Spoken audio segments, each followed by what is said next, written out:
Along the way, huwag mong madaliin. Konti-konti, basta mag-umpisa ka ng konti. Lahat naman ng negosyo, risk sa pagkalugi. Bakit iisipin mong malugi? Bakit hindi mo pa isipin na sa positive ka? Kwento ko lang, no? Nung nag-umpisa ako, talagang wala kaming knowledge, wala kaming supplier, wala lahat. Talagang lakas lang ng loob, tsaka konting puhunan. Tapos, inano ko sa sarili ko na within 3 months, lalakas kami. So, di ko alam kung anong tawag nyo dyan, kung law of attraction ba tawag nyo dyan. So you think, so you become. Diba? Nasa sa inyo na yan. Basta ang may papayo ko, sa akin lang to based on experience ko magkakaiba ng mga nag-umpisa ng mga nagmamanok tsaka mga nag-negosyo. Sa akin, basta yung timeline mo sa negosyo, huwag mong madaliin.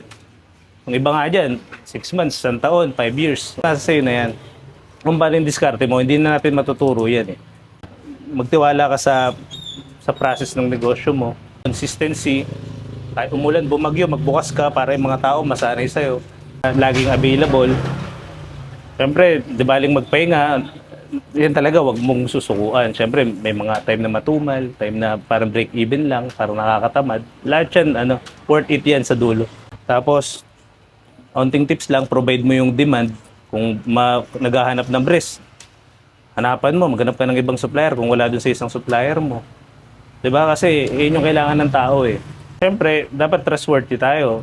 Pagkakatiwalaan tayo, mapapansin nyo yan. Pag mga bata nang bumibili, inutusan ng magulang, kuya, halagang 200 naman halagang 300. Ibig sabihin, tiwala na sa yung tao. Tsaka, ang tao, pag nagtiwala, siyempre, pabalik-balik na sa atin yan kumbaga, buong buhay yan, bugmamanok sa'yo na yan.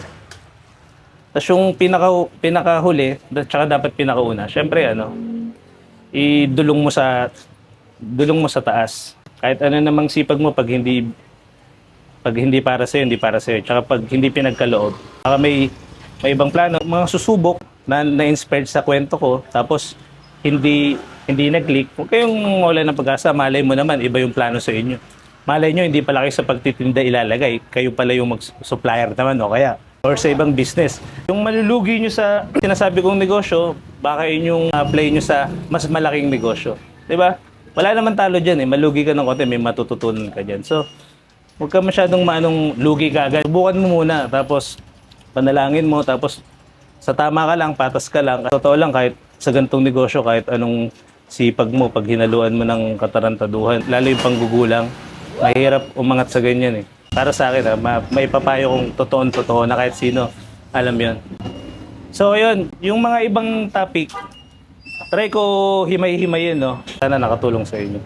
So, yun lang guys. Pagka may mga tanong pa kayo, gustong malaman, i-comment nyo lang. Nababasa ko naman yan. Gawa natin pa konti-konti. Thank you!